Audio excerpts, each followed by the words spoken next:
Hello, hello mga kasari. Yan. So, in this video mga kasari, gusto ko lang i-share sa inyo yung nirestock ulit natin na paninda na mabenta dito sa ating sari-sari store. Yan. So, dapat hindi rin tayo mga kasari nagpapawala nito kasi isa din po ito sa mabenta sa ating tindahan. So, ano nga ba ito mga kasari? Yan. So, ito mga kasari ay gamot.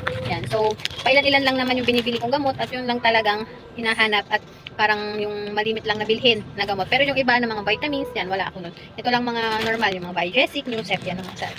Yan. So, ito ay umabot din mga kasari ng 700 pesos. Yan. So, dahil kakaunti na yung ating stock ng gamot, ay dinagdagan na ulit natin. So, ano ba yung napamili natin? Yan. So, ito mga kasari, yan, meron tayong BioFlu. Meron din po tayong Medicol. Ganyan yung mga normal na binibili dito sa aking tindahan. Yan. So, meron din po tayong Buscopan. Yan. So, Buscopan. Then, meron din tayong Biogesic. Yan. So, maganda ngayon mga kasari yung Biogesic. Yan. So, napakabenta pa naman ng Biogesic. So, 8 plus 2 mga kasari. Kaya dinagdagan ko na siya. Ginawa ko ng 3 yung ganito ko. Kasi sayang din yung 2 free mga kasari. Oh. Eh, isa pa naman to sa pinakamalakas na gamot dito sa aking tindahan. Yan. So, eto yung binili natin. Nasaan na yung isa pa? Yan.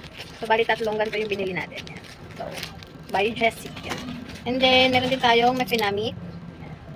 So, yan yung minsan ginagamot nila sa sakit ng ngipin. Yan. So, ganyan. Yan. Tapos, tayong Newsep. Tapos, meron din po tayong Tusiran. Yan. So, ito yung mga pangkaraniwang hanapin ng ating mga customer. Yan. So, Kremel S. Yan. May Kremel S tayo mga kasari. Yung iba kakaunti lang yung binili ko kasi meron pa namang ilan. Diatabs. Nasaan na yung ibang Diatabs? Yan. So, Diatabs mga kasari.